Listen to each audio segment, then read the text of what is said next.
Daniel ചീമാചുക്കു Mumbai സിറ്റിക്കെതിരെ അടിച്ച goal എങ്ങനെ ഓഫ്സൈഡായി? നാംതെ ചുക്കുവിന് pass ചെയ്യുന്ന സമയത്ത് അദ്ദേഹത്തിന്റെ പുറകിലായി മേഹ്താബ് സിംഗ് ഉണ്ടല്ലോ ഡിഫൻഡർ ആയിട്ട്. അപ്പോൾ എങ്ങനെയാണ് അത് ഓഫ്സൈഡ് ആയത്? വിശദമായി പരിശോധിക്കാം. അറ്റാക്കിംഗ് ടീം ഫോർവേഡ് പാസ് ആണ് നൽകുന്നതെങ്കിൽ അത് നൽകുന്ന സമയത്ത് റിസീവ് ചെയ്യുന്ന കളിക്കാരന്റെ ഒപ്പമോ പുറകിലോ ആയി രണ്ട് പ്രതിരോധ കളിക്കാരെങ്കിലും രണ്ട് ഡിഫൻസീവ് പ്ലെയേഴ്സ് എങ്കിലും ഉണ്ടാവണം എന്നുള്ളതാണ് ഓഫ്സൈഡ് നിയമം. പൊതുവെ ഗോൾ കീപ്പർ ലൈനിൽ ഉള്ളത് കൊണ്ടാണ് നമ്മൾ ലാസ്റ്റ് ഡിഫൻഡറിന്റെ ലൈൻ വെച്ച് ഓഫ്സൈഡ് നിശ്ചയിക്കുന്നത്. ഈ അവസരത്തിൽ മേഹ്താബ് സിംഗ് ലാസ്റ്റ് ഡിഫൻഡർ ആണ്, സമ്മതിച്ചു.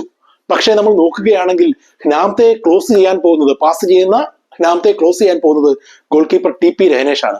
അപ്പോൾ രഹനേഷ് അല്ല ലാസ്റ്റ് മാൻ, മെഹ്താബ് ആണ് ലാസ്റ്റ് മാൻ. അതിന് മുമ്പായിട്ടുള്ള ഡിഫൻഡറിന്റെ ലൈൻ ആയിരിക്കും ഓഫ്സൈഡ് ലൈൻ. അവിടെ നോക്കുകയാണെങ്കിൽ മുംബൈ സിറ്റിയുടെ 3 ഡിഫൻഡർമാർ, നേതൻ റോഡ്രിഗസ്, തിരി, വാൽപൂയ, ഇവർ 3 പേരും ഏകദേശം ഒരേ ലൈനിലാണ് ഡിഫൻസീവ് ട്രാപ്പ് സെറ്റ് ചെയ്തേക്കുന്നത്, ഓഫ്സൈഡ് ട്രാപ്പ് സെറ്റ് ചെയ്തേക്കുന്നത്. അതിന്റെ പുറകിലായിട്ടാണ് ചീമാചുക്കു നിൽക്കുന്നത്. അതായത് നാംതെ പാസ് ചെയ്യുന്ന നേരത്ത് ചീമാചുക്കുവിന്റെ പുറകിൽ മേഹ്താബ്, ഒരേ ഒരു കളിക്കാരൻ മാത്രമേ ഉള്ളൂ. അദ്ദേഹം ഓഫ്സൈഡ് പൊസിഷനിലാണ് അത് റിസീവ് ചെയ്യുന്നത്.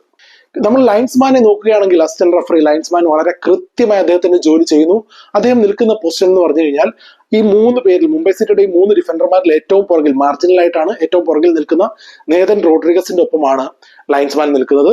അദ്ദേഹം കൃത്യസമയത്ത് തന്നെ ഓഫ്സൈഡിന് വേണ്ടി ഫ്ലാഗ് ഉയർത്തുന്നത് നമുക്ക് കാണാം.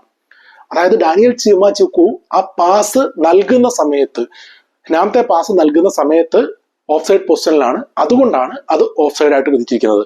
2 കളിക്കാർ വേണമെന്നുള്ളതാണ് നിയമം. പലപ്പോഴും ഗോൾ കീപ്പർ ഗോൾ ലൈനിൽ ഉള്ളത് കൊണ്ട് നമ്മൾ ആ ഒരു നിയമത്തിനെ ലാസ്റ്റ് ഡിഫൻഡർ എന്നുള്ള രീതിയിലാണ് അത് വിവരിക്കാറുള്ളതും പലപ്പോഴും വിവർത്തനം ചെയ്യുന്നതും. അതുകൊണ്ടാണ് ഓഫ്സൈഡിന്റെ നിയമം കൃത്യമായിട്ട് തന്നെ ലൈൻസ്മാൻ നടപ്പാക്കുന്നു. അതുപോലെ തന്നെ ആ ട്രാപ്പ് സെറ്റ് ചെയ്ത മുംബൈയുടെ കളിക്കാരെയും അഭിനന്ദിക്കേണ്ടിയിരിക്കുന്നു. ഗോൾ കീപ്പർ ഔട്ട് ഓഫ് പൊസിഷനിലായപ്പോൾ, അതായത് രഹനേഷ് നാംതെ ക്ലോസ് ചെയ്തപ്പോൾ മേഹ്താബ് ഗോൾ കീപ്പറുടെ പൊസിഷൻ എടുത്തു. ഒരേ ഒരു കളിക്കാരൻ മാത്രമേ ഡിഫൻസീവ് ലൈൻ ബ്രേക്ക് ചെയ്തിട്ട് പുറകോട്ട് പോയുള്ളൂ. ബാക്കിയുള്ള 3 പേരും ഡിഫൻസീവ് ലൈൻ മെയിൻറ്റെയിൻ ചെയ്തു. നല്ല കൃത്യമായ ഡിഫെൻഡിങ്, എങ്ങനെ ട്രാപ്പ് സെറ്റ് ചെയ്യണമെന്നുള്ളത് ഒരിക്കൽ കൂടി കാണിച്ചു തന്നു മുംബൈ സിറ്റി. 1-0 വിജയവും അവർക്ക് അതിലൂടെ കരസ്ഥമാക്കാൻ സാധിച്ചു.